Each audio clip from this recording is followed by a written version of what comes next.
Communist party LB Nagar నియోజకవర్గం general body సమావేశం కొత్తపేటలోని బాబు జగజ్జీవన్ రావు భవన్ లోని సిపిఐ పార్టీ ఎల్బీ నగర్ నియోజకవర్గం కార్యదర్శి సామిడి శేఖర్ రెడ్డి ఆధ్వర్యంలో నిర్వహించడం జరిగింది. ఈ కార్యక్రమానికి ముఖ్య అతిథిగా కొత్తగూడెం ఎమ్మెల్యే కూనంనేని సాంబశివరావు హాజరయ్యారు. కాంగ్రెస్ ప్రభుత్వం ఆదాని ఇచ్చినటువంటి 100 కోట్లు తిరిగి ఇస్తానమనడానికి స్వాగతిస్తున్నామని, అదేవిధంగా ఆదాని చేసుకున్నటువంటి ఒప్పందాలలో ఏమైనా అవినీతి జరిగిందా అనే కోణాన్ని కూడా ఈ ప్రభుత్వం బయట పెట్టాలని సాంబశివరావు డిమాండ్ చేశారు. జగన్మోహన్ రెడ్డికి లంచం ఇచ్చినట్టు అమెరికాలో తేలిందని, ఇక్కడ ఎవరికైనా ఇచ్చారా అనే అంశాన్ని పరిశీలించాలని సూచించారు. రాష్ట్రంలో కాంగ్రెస్ ప్రభుత్వం చాలా తప్పులు చేస్తోందని, వారిచ్చిన వాగ్దానాలు అమలు చేయటం లేదని, పేదవాళ్లకు న్యాయం చేయవలసిన అవసరం ఉందని తెలిపారు. హర్యానా ఓటమికి కాంగ్రెస్ ప్రభుత్వం కారణమని, వారి స్వయం కృపారాధం స్వీయ అహంకారంతోనే ఓడిపోయిందని, అదే ప్రభావం మహారాష్ట్ర ఎన్నికల్లో కూడా పడిందని, ఆ ప్రభావంతోనే పడిందని అన్నారు. దానిపైనే అనేక అవినీతి ఆరోపణలు కూడా వస్తున్నా కేంద్ర ప్రభుత్వం ఎలాంటి విచారణ చేయకపోవటం వెనుక కారణం ఏమిటని ప్రశ్నించారు. దొంగలకు తోడ్పాటిచ్చే విధంగా మాజీ సీఎం జగన్మోహన్ రెడ్డి, ప్రధాని నరేంద్ర మోడీ వ్యవహరిస్తున్నారని మండిపడ్డారు. అవినీతితో సంపాదించిన డబ్బుతో ఎన్నికల్లో పాల్గొని ఆ డబ్బులను జనాలకు ఇచ్చి ఎన్నికల్లో గెలుస్తున్నారని విమర్శించారు. మతం పేరుతో, సెంటిమెంట్ పేరుతో, కులం పేరుతో చేసే రాజకీయాలు తాత్కాలికమని, మహారాష్ట్ర లాంటి ఫలితాలు మళ్లీ పునరావృతం కావని సాంబశివరావు అన్నారు.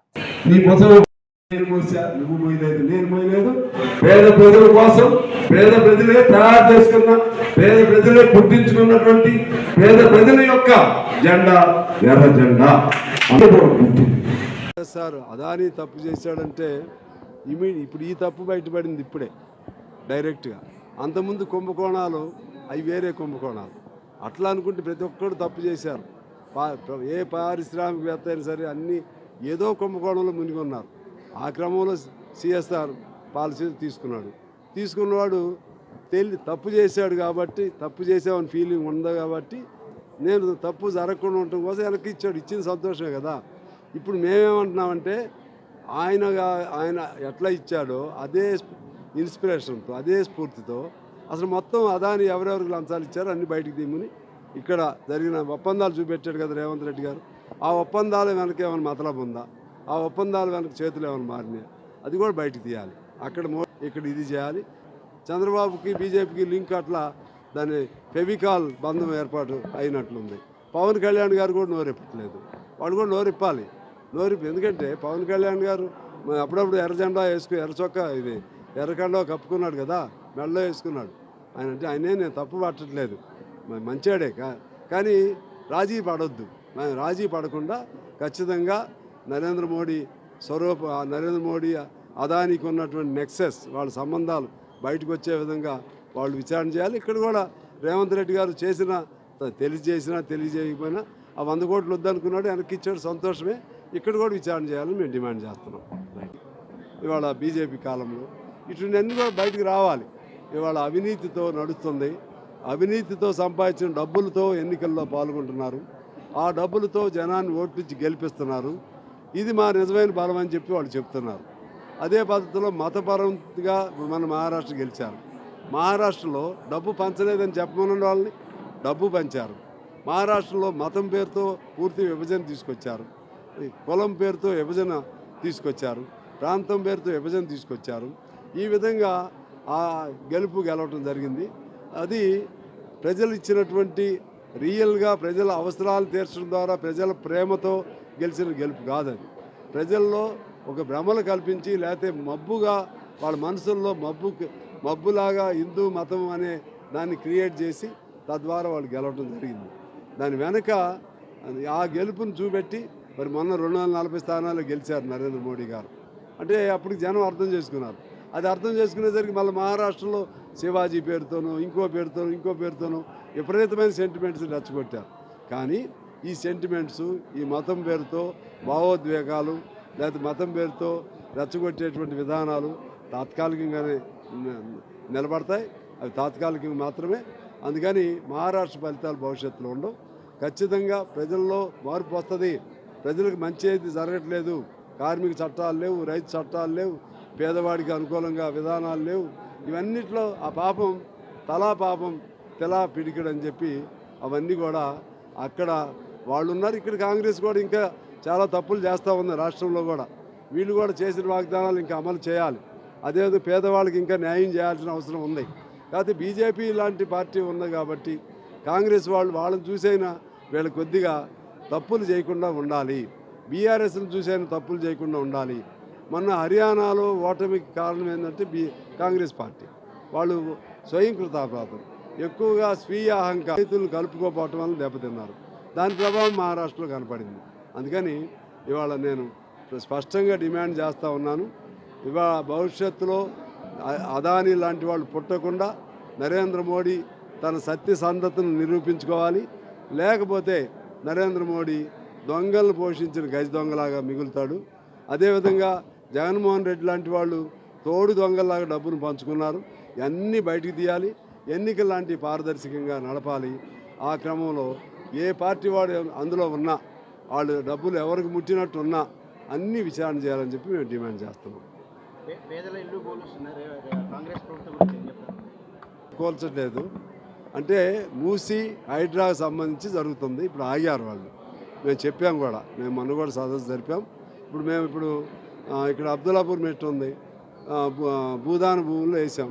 మాట జోలికి రావని చెప్పారు కదా, చేవేళ్ళలో ఉంది, జోలికి రావని చెప్పారు. అక్కడ భూపాలపల్లిలో ఇల్లు వేయించాం. అక్కడ ఉన్న ఎమ్మెల్యేని నన్నే రమ్మన్నాడు, బోర్ వేపిద్దామన్నా. అక్కడ అన్ని మన గండ్ర మన వెంకటరమణ గారు ఆయన రమ్మన్నాడు, సత్యనారాయణ గారు గండ్ర ఆయన రమ్మన్నాడు. అట్లా అన్ని చోట్లకి వెళ్ళట్లేదు వాడు. ఇక్కడ ఏంటంటే హైడ్రా ఒకటను మూసీ పేరుతో జరుగుతుంది. దాన్ని కూడా మేమేమంటున్నామంటే పేదవాడికి న్యాయం, వాడిని సంతృప్తి పరచాలి, పేదవాడికి ప్రత్యామ్నాయం చూపెట్టాలి. తప్పనిసరి పరిస్థితుల్లోనే ఇళ్ళు జోలికి వెళ్ళండి తప్పితే మామూలుగా వెళ్ళొద్దని మన లగచారంలో చెప్పాం, ఇప్పుడు కూడా అదే చెప్తున్నాం. అందువలన మేము కమ్యూనిస్ట్ పార్టీ ఆధ్వర్యంలో ఒక కమిటీగా కూడా మేము కొద్ది రోజుల్లో 3-4 రోజుల్లో మొత్తం అన్ని ప్రాంతాలు, మూసీ ప్రాంతాలు, హైడ్రా ఎఫెక్టెడ్ ప్రాంతాలు ఇప్పటికే మేము వెళ్ళి వచ్చాం కొన్ని చోట్లకి. ఆ విధంగా వెళ్ళి దీన్ని కూడా ఒక పెద్ద మొన్న సెమినార్ కూడా జరిపాం. ప్రొఫెసర్ నాగేశ్వర్, కోదండరామ్, అదేవిధంగా పాత్రికేయులు శ్రీనివాస్ గారు, అలాగే హరగోపాల్ గారు అందరితో సెమినార్ కూడా జరిపాం. అందువల్ల పేదవాళ్ళు చెప్పారు, వాళ్ళు వెళ్ళకుండా ఉండటం కోసం మరింతగా మేము ముందుకెళ్తాం. కానీ కుంభకోణం ఇవాళ ప్రపంచవ్యాప్తంగా అనేక ప్రకంపనలకు కారణమైంది. ఆ నేపథ్యంలో మన ముఖ్యమంత్రి రేవంత్ రెడ్డి గారు అదాని ఇచ్చినటువంటి స్కిల్ యూనివర్సిటీకి ఇచ్చినటువంటి సిఎస్ఆర్ పాలసీ కింద ఇచ్చిన 100 కోట్లని వెనక్కి ఇచ్చేస్తామని చెప్పడం చాలా సంతోషకరం. అదే సమయంలో ఇక్కడ అదానికి సంబంధించి కొన్ని ఒప్పందాలను ఆయన బయటపెట్టాడు. ఆ ఒప్పందాలను పెట్టడంతో పాటు ఆ ఒప్పందాల నాడు కూడా ఏమన్నా లంచాలు ఇచ్చారా అది కూడా బయటకు తీయాలి.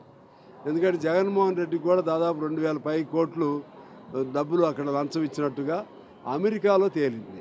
అంటే అక్కడ జగన్మోహన్ రెడ్డి, ఇక్కడ ఎవరన్నా డబ్బులు తీసుకున్నారా? నాకు తెలిసి ఈ డబ్బులు అవినీతి నడుస్తున్న ఈ కాలంలో డబ్బు తీసుకోకుండా ఉంటారని నేను అనుకోవట్లేదు. అందుకని ఆ 13 కంపెనీలా లేకపోతే ఏ కంపెనీలు ఉన్నాయో వాటిపైన కూడా విచారణ చేయాలని మేము ఇప్పుడు ప్రభుత్వాన్ని కోరుతున్నాం.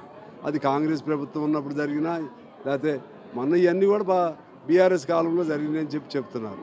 ఇంకొక విశేషం ఏంటంటే ఇక్కడ కేసు పెట్టింది అమెరికాలో అదాని మీద, నేరం జరిగింది